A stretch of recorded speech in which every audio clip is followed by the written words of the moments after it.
opening.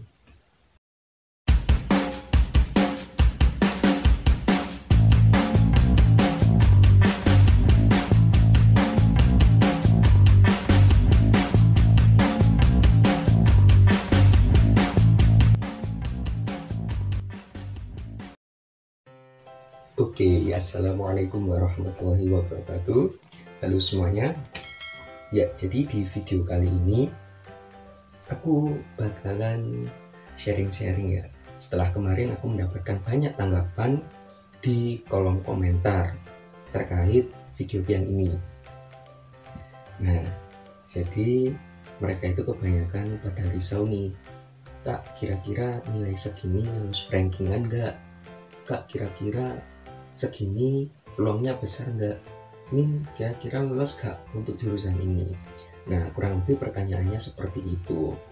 Nah, jujur, aku kan juga sebagai mahasiswa Politeknik Statistika STIS juga nggak bisa memastikan ya apakah itu nilainya segitu itu bakal lolos ataupun peluangnya besar, karena murni SKD itu adalah hasil dari rankingan nasional, sehingga tiap tahunnya itu bisa berbeda loh. Mungkin di tahun kemarin kayak tinggi-tinggi banget ya, dan minimal seperti yang di video lalu itu minimal 403 untuk jurusan D4 statistika.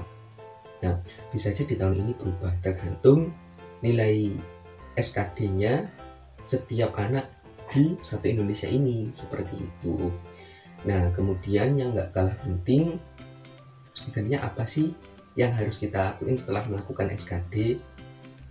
Nah, jadi di sini aku akan memberikan tips-tips apa aja yang dulu aku lakuin setelah melaksanakan tes SKD.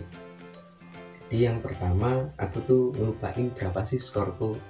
Tujuannya apa? Karena jujur di tahunku aku juga sama seperti mungkin para peserta ujian tahun ini ya. Kita mantau terus tuh di live score-nya SKD di BKN, di YouTube-nya kan ada itu, kita mantau, kita urutan keberapa. Dan memang jujur aku juga lihat di tahunku kok tinggi-tinggi, sedangkan aku di angka satuan belakangnya. Sehingga ya sudah, setelah aku ngerjakan tes SKD itu kan mau naik kereta itu sama ayah, itu ya sudah dilupakan saja, meskipun aku juga nyatat nilainya, itu kertasnya aku simpen. Itu yang pertama. Kemudian yang kedua, aku mulai fokus dengan hal-hal apa berikutnya yang bisa aku lakuin. Berhubung di waktu-waktu itu seingatku aku sudah ikut SBMPTN ya, dan jadi nggak ada ujian lagi. Sudah atau belum? Sudah seingatku yang untuk SBMPTN, tapi belum keluar hasilnya seingatku. Ya gitu lah. Itu aku nyoba-nyoba untuk belajar soal-soal yang lain, kayak misalkan contohnya yang SIMA UI ataupun Politeknik Elektronika Negeri Surabaya, itu aku juga ikut mencoba ya, karena buat aku yang penting kita mencoba dulu, menghabiskan jatah gagalnya dulu, nanti dari situ kita belajar kesalahan-kesalahan kita itu apa aja dalam mengerjakan soal. Kemudian tips yang ketiga, aku tetap meskipun aku nggak tahu ya lulus atau enggak, tetap belajar aja soal-soal USM Politeknik Statistika STIS.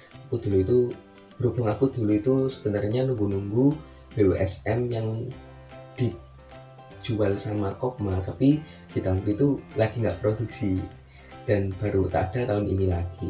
Jadi aku dulu ya berusaha cari-cari soal di internet, kemudian cari pembahasannya di YouTube. Terus ya sudah aku lihat kira-kira gimana sih langkah-langkah menyelesaikan soal, karena selain juga tujuannya jaga-jaga ya, misal aku lolos alhamdulillah, itu juga aku pengen belajar sih kira-kira kalau aku ketemu model soal yang seperti ini di seleksi ujian yang lain itu cara mengerjakannya gimana. Karena kan USM-nya kan berupa matematika, sementara matematika itu emang banyak banget itu loh digunakan di ujian-ujian, mulai dari ujian mandiri, terus SBMPTN juga ada matematika yang meskipun matematikanya beda, tapi sebenarnya kita sudah belajar untuk hal yang lebih tinggi, sehingga untuk hal yang sedang-sedang saja bisa kita lalui. Oke, berikutnya yang ke Yang keempat itu jaga kesehatan. Kenapa penting? Ya karena setelah SKD ini kan kita nggak tahu lolos atau enggaknya. Misalkan kita nggak jaga kesehatan kemudian kita sakit, ya eman-eman aja ya. Jarak antara SKD dan tes berikutnya itu kita habiskan dengan sakit aja, terus akhirnya kan moodnya nggak terlalu baik, sehingga misalkan kita lolos kita persiapannya itu kurang. Jadi tetap jaga kesehatan, ya lakukan aktivitas seperti biasanya, makannya jangan telat-telat, jangan dikurangi, kalau mau ditambah ya diperkirakan, kemudian tetap beribadah juga. Terus misal kalian ada yang sudah kuliah ya tetap kuliah, seperti itu laksanakan kayak kegiatan biasanya. Kemudian yang terakhir, jangan lupa berdoa. Ini menurut agama dan kepercayaan masing-masing, karena ya setiap hal yang kita lakukan semuanya nantinya bakal kembali kepada keputusan Tuhan Yang Maha Esa. Jadi tetap selalu libatkan Allah di semua kegiatan kita, karena percayalah bahwa jalur langit itu ada. Oh ya, ngomong-ngomong soal jalur langit, aku ada kisah nyata yang memang aku alamin sendiri, yang mungkin bakal aku bahas di videoku berikutnya. Dan mungkin kalian ada saran-saran, silahkan sampaikan di kolom komentar, dan aku terbuka banget buat perkembangan channel ini biar bisa sharing-sharing juga sama kalian. Ya oke, mungkin itu aja yang ingin aku sharingkan bareng kalian. Semoga video ini bermanfaat. Jangan lupa tetap semangat dan tetap jaga kesehatan, karena kita gak bakal tahu apa yang bakal terjadi di esok hari, tapi kita masih bisa berusaha, masih bisa berdoa untuk mendapatkan yang terbaik di esok hari. Oke, terima kasih. Wassalamualaikum warahmatullahi wabarakatuh.